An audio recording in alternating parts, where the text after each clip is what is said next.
녹음 22 우찌무라 간조 전집 2권 6부 루터 생애 강연 루터 논총입니다. 잠깐 기도하겠습니다. 주님 은혜를 감사합니다. 오늘 또 이렇게 좋은 환경 주셨습니다. 루터에 관해서 점점 더 잘 알게 되고 또 우찌무라 간조 선생님의 감정도 잘 이입이 되어서 이 읽기가 순조롭게 주님 은혜 가운데서 잘 진행되는 것을 감사드립니다. 들으시는 분들이 읽는 저와 동일한 은혜를 나눌 수 있도록 인도하여 주시옵시기를 간절히 바라고 기도합니다. 능력 없어도 주님께서 사용하여 주시옵시기를 바라고 기도하며 예수님 이름으로 기도드립니다. 아멘. 오늘은 루터가 남긴 해독이라는 챕터와 만일 루터가 일본에 태어났다면 이라는 챕터, 이건 좀 짧아서 이렇게 같이 읽도록 하겠습니다. 읽겠습니다. 루터는 많은 공적을 남겼다. 세계와 인류는 그에게 힘입은 바 많다. 동시에 그는 또 적지 않은 해독을 남겼다. 그것을 인정하는 것은 그의 공적을 완전케 하기 위해 필요하다. 루터는 불행하게도 개혁에 성공했다. 그리하여 성공 그 자체가 그 속에 실패를 내포하고 있다. 진정한 성공은 실패다. 그리스도의 사업이 그 좋은 예다. 그는 십자가에 달려 만인 구원의 길을 열었다. 그 밖에 바울의 사업, 수많은 선교자의 사업은 실패했기에 성공한 것이다. 그런데 루터는 개혁 사업에 성공했다. 그의 실패의 원인은 여기에 있었다. 루터는 로마 카톨릭 교회라는 큰 세력을 쓰러뜨리려고 두 개의 세력에 의지했다.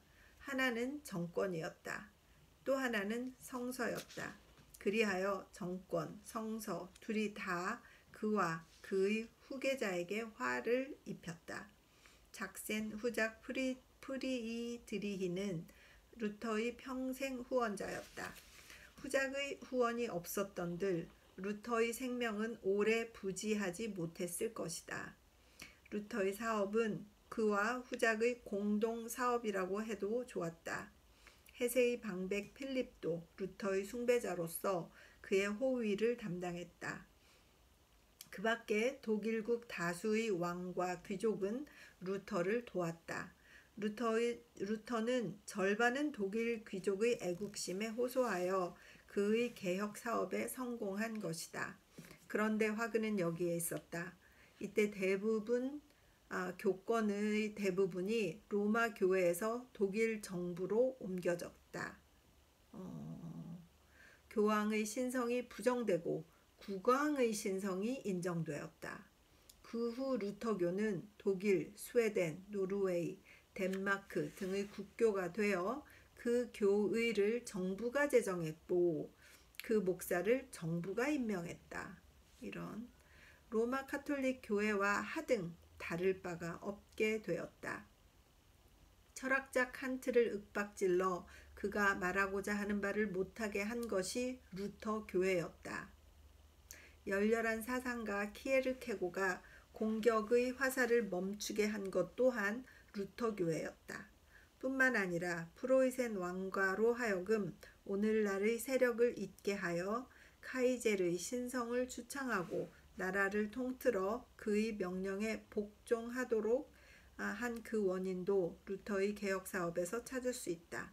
루터는 문 앞에 이리를 쫓기 위해서 뒷문에 호랑이를 불러들인 격이다. 그리하여 이리가 사라진 후에 호랑이가 맹위를 떨쳐 가족을 위협했다. 루터가 정권을 이용하여 종교개혁을 한 결과로 카이젤이 교황을 대신했다. 교황은 마땅히 쓰러뜨려야 했다. 그러나 카이젤을 일으켜 세워서는 안 되는 것이었다. 루터의 종교개혁은 절반은 성공이고 절반은 실패였다. 이 세상의 왕과 귀족을 종교사업에 관여시킴으로써 루터는 400년 후인 오늘날까지 씻을 수 없는 큰 해독을 남겼다. 아이고, 또 이게 또 절반만 성공이네요. 로마 카톨릭 교회를 상대로 싸우면서 루터가 들고 일어난 제2의 무기는 성서였다. 이것이 정당한 무기임은 두말할 나위가 없다. 그런데 루터가 성서의 사용법을 잘못 적용한 결과 후세에 큰 해독을 남긴 것도 사실이다. 성서는 하나님이 사람을 의롭게 하시는 유일한 방법을 전하는 책으로서 영구히 존귀하다. 성서를 제외하고 달리 이 길을 전할 수 있는 책은 없다. 그렇지만 성서 역시 사람의 손으로 쓰여진 책이다. 그렇지. 그러므로 사람의 온갖 불완전을 성서에서도 볼 수 있다. 언어 그 자체가 불완전한 것이다. 거기에 인쇄의 불완전이 있다. 전달의 불완전이 있다. 비록 성서의 본문은 완전하다 하더라도 그 해석에 불완전이 있을 수 있다. 그러므로 성서를 하나님의 말씀이라고 해서 어떤 의미 또는 어떤 정도에서 하나님의 말씀이냐 하는 것은 오류를 범하기 쉬운 인간 중 어느 누구도 판정하기 어려운 문제다. 그런데 루터는 무오류적 교회를 쓰러뜨리기 위해 무오류적 성서로서 이에 맞섰던 것이다.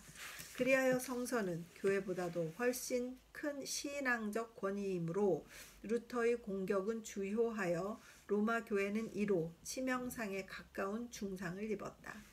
그러면서 성서는 과연 오류가 없는가? 이것은 아직도 해결되지 못한 문제다. 루터 자신이 성서에 오류가 있음을 인정했다. 그가 야고보서를 가리켜 지푸라기 서신이라고 한 것이 그 예다. 그가 보는 바로서는 신앙의 공덕을 찬양한 로마서와 갈라디아서는 금의 서신, 여기에 이어 은의 서신, 보석의 서신, 그리고 행위의 공덕을 주창한 야고보서를 가치 없는 지푸라기 서신이라고 해도 좋다고 했다. 그 밖에 요나서에 관하여 루터는 회방하는 비평을 서슴지 않았다. 그러면서도 교회의 굴레를 벗어나기 위해 그는 성서에 의거했다. 그리하여 오류 없는 교회 대신 오류 없는 성서를 내세웠다. 이것은 전술로서는 확실히 탁월한 것이었다. 그러나 비교적 진리가 절대적 진리의 대용이 될 수는 없다. 경배할 자는 하나뿐이다. 오로지 하나님뿐이. 그와 같이 절대적 진리는 하나뿐이다. 오로지 하나님뿐이다. 성서가 존귀하기는 하지만 하나님은 아니다. 성서를 절대적 진리로 보다가는 우상 숭배의 일종인 성서 숭배, 즉 비블리오레리티네요. 가 일어나게 되는 것이다. 성서 숭배, 비블리오레리티, 비블리오레트리. 영어 죄송해요. 비블리오레트리, 성서 숭배라고 됐네요. 그런데 루터에 의해서 이 우상 숭배가 시작된 것이다. 이런 모든 우상 숭배가 많은 무서운 해독을 가져오듯 성서 숭배도 많은 무서운 해독을 뿜어냈던 것이다. 먼저 프로테스탄트 교회가 사분오열했다. 첫째로 칼빈파와 루터파가 생긴 것이다. 또 루터파 중에서 필립파, 멜란히톤파가 나와 집안 싸움을 벌였다. 이런. 그리하여 분리에 분리를 거듭하고 종파는 종파에서 나와서 멈출 줄을 몰랐다. 그런데 각 파 모두가 그 근거를 성서에 두었던 것이다. 소시누스가 그리스도 비신성을 주창하는데도 성서의 근거에서 주창했다. 성서 말씀을 가지고 어떤 신학설도 구성할 수가 있다. 오류 없는 성서가 있는가? 그런데 신자는 누구나 각자의 판단에 따라 이것을 해석하는 권리가 있다고 하다 보니 누구나 교파를 세울 수 있고 또 누구라도 교황일 수 있고 감독일 수 있는 것이다. 이렇게 하여 프로테스탄트 교 내에서 치열한 종파 싸움이 시작되었다. 아이고, 지금까지도 그냥 끝이 없는데 이때 시작됐군요. 그 전쟁은 400년 후인 오늘날도 그치지 않고 있다. 이제 신교 안에 600이 넘는 교파가 있어. 아이고, 각자 성서에 의거하여 스스로를 정당화하고 남을 헐뜯고 있다. 감리교회와 침례교회, 조합교회와 장로교회, 기타 온갖 신교교회, 감리교 안에서도 또 자유감리교가 있고 감독감리교가 있고 캐나다 감리교가 있고 장로교회 안에도 남장로파가 있고 킴벌란트 장로파가 있다. 그리고 주의할 점은 이들 다수 신교 교파가 모두 우리야말로 성서를 올바르게 해석하는 그리스도의 참 교회다라고 주창하는 일이다. 그들 각자가 루터에게 배워 성서에 의거해서 일어난 것이다. 신교의 모든 교회가 성서에 의거해서 일어나지 않은 것은 하나도 없다. 그들은 그 신조에는 서와 동이 다르듯 다른 점이 있으면서도 성서에 의거한다는 한 점에 있어서는 신교 600여 교파는 일치한다. 이것은 매우 기이한 현상이다. 루터와 칼빈은 자유를 표방하여 일어났다. 그러나 그들은 자기가 얻은 자유를 남에게 주지 못했다. 그들은 성서로서 자유를 얻었으면서도 같은 성서로서 다른 사람을 속박했다. 칼빈은 이단이라고 해서 주네브시에 와 있던 세르베투스의 화형을 시인했다. 이 소식을 들은 멜란히토는 칼빈에게 편지를 보내어 이 일이 하나님의 뜻에 합당하다고 했다. 세르베투스는 악인이 아니었다. 다만 칼빈, 멜란히톤 등과 성서의 해석이 달랐을 뿐이다. 칼빈은 성서에 의거해서 양심의 허락을 얻어서 이 일을 했다. 그러나 이단이라고 해서 사람의 생명을 빼앗는다는 것이 죄악임은 맑은 날 하늘의 해를 쳐다보는 것보다도 명백하다. 루터는 이런 정도의 과언은 없었다. 그러나 이와 비슷한 것은 있었다. 그는 아나바프티스트라고 하는 극단적 신앙의 자유를 주장하는 자들을 미워하기를 로마 교도를 미워하기보다 더해서 그들 중 어떤 자가 영주에 대하여 반란을 일으켰을 때는 그의 귀족 편이 되어 잔인 무도한 진압법을 썼다. 온유한 멜란히톤 역시 성서에 입각해서 무고한 피를 흘렸다. 크라우츠, 모르레트, 파이스케르 등 새 평신도를 닥달하여 그들이 열심히 하나님을 믿고 그리스도를 섬기는 자임을 인정하면서도 유아 세례 그 밖의 두세 가지 점에 있어서 성서의 견해가 다르다고 해서 그들을 이단으로 규정지어 성서학자의 판단에 기초하여 관리는 이들 무고한 신자를 사형에 처했던 것이다. 왜 이렇게 막 서로 사형을 처했을까요? 그리고 당시의 프로테스탄토교도 사이에 시기, 질투, 증오가 얼마나 심했는지는 다음 사실로서도 잘 알 수가 있다. 폴란드의 귀족 중에 존 라스코라는 사람이 있었다. 그는 영국에 건너가 거기에서 신교를 믿고 칼빈주의 신자가 되었다. 그리하여 그를 중심으로 해서 런던에 사는 외국인들로서 같은 주의를 신봉하는 사람들이 그룹을 만들어 한 개의 교회를 세웠다. 그런데 로마교의 여왕 메리가 왕위에 즉위하자 신교도들에게 격렬한 박해를 가하기 시작했다. 라스코 일당은 부득이 외국선 2척을 빌려 회원을 태워가지고 영국 땅을 떠났다. 그들의 목적지는 독일, 덴마크, 스웨덴 등 신교국이었다. 그들은 생각했다. 칼빈파와 루터파가 작은 일에는 성서의 견해를 달리하지만 그 신앙의 대체적인 면에서는 같은 프로테스탄토 교도다. 그러므로 박해를 받아 그들을 찾아가는 우리 형제를 도울 것은 당연하다고. 그리하여 그들은 큰 희망을 안고 런던을 떠났다. 때는 만추 무렵이라 북해의 파도는 거칠어 배 안의 많은 어린아이와 노인은 일행을 크게 걱정케 했다.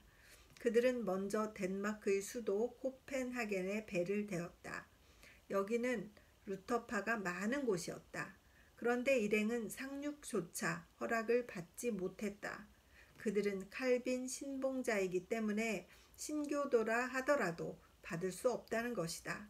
어이구, 에휴, 참나. 여기에서 쫓겨난 라스코 일단은 독일 연안 로스토크시로 향했다. 여기서도 쫓겨나 비스마르, 류베크로 갔다. 그러나 여기에도 그들을 맞아주는 사랑의 마음은 없었다. 부득이 발트해를 떠나 다시 덴마크를 일주하여 엘베 강구를 거슬러 올라 함부르크 시의 루터 교파의 도움을 청했다. 그러나 여기서도 역시 그들을 맞아들일 따스한 마음이 없었다. 그들은 다시 엠덴으로 갔다. 엠단은 냉담한 대로 잠시 그들을 받아들였다. 이 사실을 들은 칼빈은 특히 독일 신교도에게 편지를 띄워 동정할 만한 이들 망명자 일단을 접대해 줄 것을 청했다. 그러나 받아들여지지 않았다. 그들은 신교도라는 사실이 루터 교도에게 받아들여질 편의는 조금도 되지 않았다. 성서는 명백하게 손님 대접하기를 잊지 말라. 히브리서 13장 2절이라고 가르치고 또 그러므로 우리는 기회 있는 대로 모든 이에게 착한 일을 하되 더욱 믿음의 가정들에게 할지니라. 갈라디아서 6장 10절이라고 했는데도 불구하고 독일의 루터 교도는 이런 성경 말씀은 거들떠보지도 않고 성찬식 문제, 세례 문제에 관하여 성서의 견해가 다르다고 해서 그들을 찾아온 칼빈파 신교도를 그토록 냉대, 학대했던 것이다. 이 한 가지 사실만으로서도 16세기 종교개혁의 어두운 반면을 보여주고도 남음이 있다. 이런 가증한 정신은 오늘날에도 사라지지 않고 있다. 오늘날의 신교도는 칼빈, 루터를 본떠서 서로 배척하기를 그치지 않는다. 그들은 옛날 유대인처럼 성서를 내세워 상대방을 죽이고 하나님에게 봉사한다고 생각하고 있다. 세상에 차갑기로 프로테스탄트 교회 같은 데가 없다. 아이고, 여기에는 신앙은 있어도 사랑은 없다. 루터 교도는 칼빈 교도를 배척하고 웨슬리 교도는 녹스 교도를 조소하고 겉으로 공동일치를 주장하면서 속으로는 질투의 칼날을 품는다. 그리하여 이 가증한 정신은 외국 선교사, 특히 영국과 미국 선교사에 의해서 우리 일본에까지 들어왔다. 아이고, 한국에도 들어와서 지금 난리도 아니죠. 칼빈이 세르베투스를 불사르고 루터 교도가 칼빈 교도를 내쫓는 정신은 이들 선교사에 의하여 일본 기독교 신자들에게 전해져서 일본에서도 신교도는 유럽과 아메리카의 목사를 본받아 서로의 코끝에 성서를 들이대면서 그의 이단성을 공격하고 나의 정통성을 자랑하고 있다. 일본에서도 성서를 가지고 온갖 무자비, 온갖 배신, 온갖 냉혹, 온갖 싸움이 신교도 상호간에 행해지고 있다. 유럽에서 성서로 로마 교황을 넘어뜨린 후 같은 성서에 의거하여 주네부의 교황 또는 비텐베르크의 교황이 일어난 것과 같이 극동의 일본에서도 신교 선교사의 영향을 받아 수많은 작은 교황이 작은 기독교계에 일어나고 있는 실정이다. 그러나 이것은 물론 성서의 죄는 아니다. 성서 남용의 죄다. 성서는 분명히 그것의 남용을 나무라고 있다. 이제는 우리가 얽매였던 것에 대하여 죽었으므로 율법에서 벗어났으니 이러므로 우리가 영의 새로운 것으로 섬길 것이요 의문의 묵은 것으로 아니할지니라. 로마서 7장 6절. 또 저가 우리로 새 언약의 일꾼 되기에 만족해 하셨으니 의문으로 하지 아니하고 오직 영으로 함이니 의문은 죽이는 것이요 영은 살리는 것임이니라. 고린도후서 3장 6절. 글자만 고집하다가는 비록 성서의 글자라고 하더라도 사람을 죽인다. 루터와 칼빈과 멜라니톤과 그 밖에 그들을 추종한 신교의 신학자들은 성서의 글자에 구애되어 서로를 죽였다. 살리기 위한 성서는 권위를 그 글자에 두자마자 죽이기 위한 도구로 변했다. 그러면 우리는 이제 무엇을 해야 할 것인가?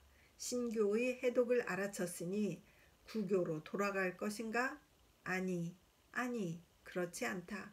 믿음으로 복음으로 돌아온 우리는 어찌하여 다시 약하고 천한 초등 학문으로 돌아가서 다시 저희에게 종노릇 하려느냐.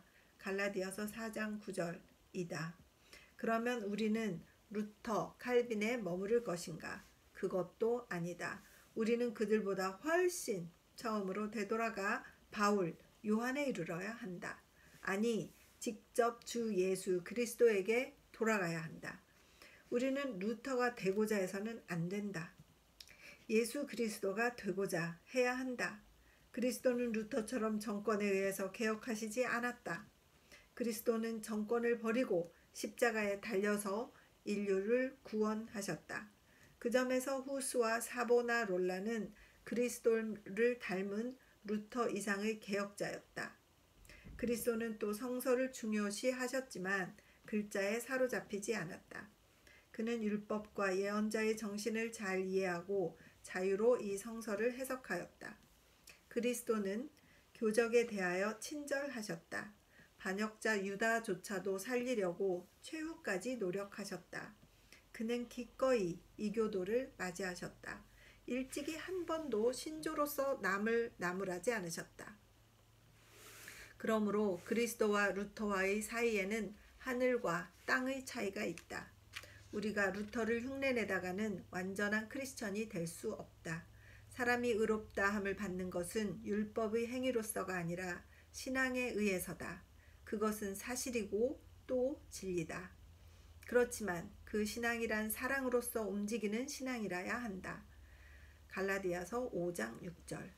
16세기 개혁자들이 신앙에서 사랑을 빼버린 것이 큰 잘못이었다. 신앙만으로서는 하나님을 모른다. 따라서 사랑을 빼버린 신앙은 사람을 하나님 앞에서 의롭다 하기에 미흡하다. 칼빈 교도와 루터 교도는 성서의 글자에 의하여 하나님을 알려고 하다가 크게 잘못을 저질렀다.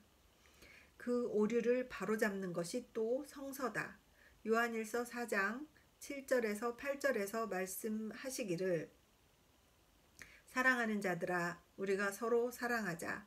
사랑은 하나님께 속한 것이니 사랑하는 자마다 하나님께로 나서 하나님을 알고 사랑하지 아니하는 자는 하나님을 알지 못하나니 이는 하나님은 사랑이심이라고 했다. 이 성구로 개혁자들을 평한다면 신자로서의 가치가 크게 감소된다. 성서를 연구하는 것만으로는 하나님을 알지 못한다. 그 가르침을 따라 남을 사랑하고서야 비로소 하나님을 알게 된다. 사랑을 실천해야 비로소 하나님을 알게 되는 거예요. 이단자를 불태워 죽인다고 하나님이 기뻐하시지 않는다. 그들을 도와 인도해야만 하나님께 선하다고 인정받는다. 독일의 루터 교도는 라스코 일단을 내쫓음으로써 전혀 성서에 위배되는 짓을 했다. 여기에서 우리는 제2의 종교 개혁이 필요하다. 루터가 행한 것 이상의 개혁이 필요하다. 신앙 위에 사랑을 더하는 개혁이 필요하다. 갈라디아서와 요한서에 의한 개혁이 필요하다. 물론 신앙을 뺀 개혁이 아니다. 신앙을 거쳐서 사랑에 도달하는 개혁이다. 루터의 개혁을 개혁하는 개혁이다. 우리는 루터 이상의 개혁자가 되어야 한다. 하나님은 이런 개혁을 우리 일본의 신자에게 요구하신다. 대단하시다. 사랑을 실천해서 루터교라고 하시면서도 루터를 이렇게 또 신랄하게 비판하시네요. 만일 루터가 일본에 태어났다면, 읽겠습니다. 만일 루터가 일본에 태어났다면? 하고 묻는 사람이 있다. 나는 여기에 대답한다. 루터는 일본에 태어나지 않았다.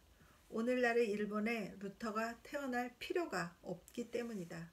하나님은 필요 없는 사람을 나라에 보내지 않는다. 오늘날의 일본에 루터가 난다고 해도 무용지물이다. 루터는 16세기 유럽에 필요했다.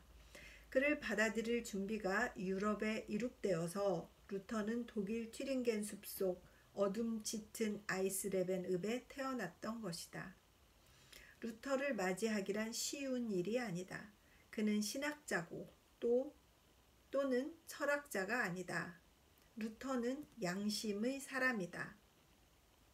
하나님 앞에서 의로워지고자 했던 사람이다. 이 욕망이 있어야만 루터를 맞이할 수가 있다. 단순히 사회의 개량을 원해서 또는 구제도의 파괴를 원해서 루터를 맞이할 수는 없다. 루터를 맞이하기 위해서 유럽인은 1100년간에 걸친 양심의 싸움을 거쳤다. 중세 암흑시대가 그것이다. 이 오랜 기간에 유럽인은 심오한 양심 문제의 해결을 향해 큰 진보를 보였다. 그들은 겉은 어둠이었으나 그들의 속에는 하늘의 빛이 빛났다. 베르나르두스, 아퀴나스, 안셀무스 등은 루터 이전 이미 영계의 등대였다. 어두운 밤이 새벽녘에 가까워짐에 따라 단테가 나타나 새벽을 고하고 위클리프, 후스, 사보나롤라 등이 나와 개혁의 길을 닦았다. 이들 위인이 연구한 문제는 경제 문제가 아니고 사회 문제가 아니고 또 단순한 도덕 문제가 아니고 신앙적 양심 문제였다. 루터는 최후로 완전히 또한 간단하게 이 문제를 해결하여 유럽인의 양심에 큰 위안과 만족을 주었다. 이 싸움이 있고 나서 이 위안이 왔다. 그 싸움이 없이 이 위안은 오지 않는다. 유럽인이 그들의 은인으로 루터를 맞이한 이유는 그들의 영혼 깊은 곳에 수천 년에 걸친 크나큰 고난이 있었기 때문이다. 돌이켜 오늘날의 이 일본을 보자. 16세기의 유럽인이 가졌던 과 같은 심령적 요구가 없다. 사람은 어떻게 해서 하나님 앞에 의로워질까? 이것은 일본인에게는 상관없는 문제다. 아무래도 좋은 문제다. 오늘날 일본인에게 가장 큰 문제라고 하면 생활 문제다. 그리고 여기에 따르는 경제 문제와 정치 문제, 외교 문제와 식민 문제, 교육 문제와 윤리 문제, 그 밖의 모두가 육에 속한 문제다. 현세의 문제다. 사람과 사람의 문제다. 어떻게 살 것인가? 어떻게 해야 사회에 인정받을 것인가? 어떻게 해야 세계적 세력이 될 수 있을 것인가? 오늘의 일본이 온갖 주의를 기울이는 것은 모두 이런 문제다. 이것은 모두 루터에게는 아무런 흥미도 주지 못하는 문제다. 그는 그런 문제의 해결을 위해서 세상에 온 것이 아니다. 그의 초점은 인간과 하나님에 대한 문제였다. 사람은 어떻게 하면 하나님 앞에 의롭다 함을 얻을 것인가? 이것이 당시 유럽인을 고민케 한 최대의 문제였다. 루터는 이 문제를 해결하여 흠잡을 데가 없었기 때문에 큰 은인, 큰 개혁자로서 그들에게 환영받았던 것이다. 이제 시험삼아 그가 이 해결을 가지고 일본에 왔다고 하자. 일본인은 그에게서 아무런 좋은 점, 아무런 위대한 점도 인정하지 않을 것이다. 사람은 십자가에 달린 그리스도를 믿음으로써 하나님 앞에 의롭다 함을 받는다고 그가 외쳐도 일본인의 지식인과 학자들은 아테네의 학자들이 바울을 맞이했듯 조소로서 그를 맞았을 것이다. 이것은 하나님의 픽션에 지나지 않는다. 실제적 생활에 아무 관계가 없는 문제이다. 믿어도 좋고 믿지 않아도 좋은 문제다. 우리의 근본적 문제는 다른 데 있다고 할 것이다.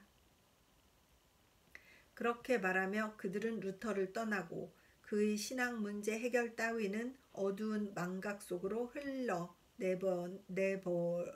흘러보내 버릴 것이다. 루터의 신앙 같은 것은 오늘날 일본에게는 위장병 환자에 대한 뇌염 특효약처럼 무용지물일 것이다. 아이고, 한국은 안 그럴까? 그러나 만약 무슨 착오에 의해서 루터가 오늘날 일본에 태어났다고 하면 어떨까? 그때도 루터는 사회 무대에 나타나지 않고 말았을 것이다. 그는 그가 바라던 생애를 보내며 성서 연구와 자연과 자선과 여기에 더하기를 그에게 맡겨진 한 무리의 양떼를 시중들면서 조용히 인생을 보냈을 것이다.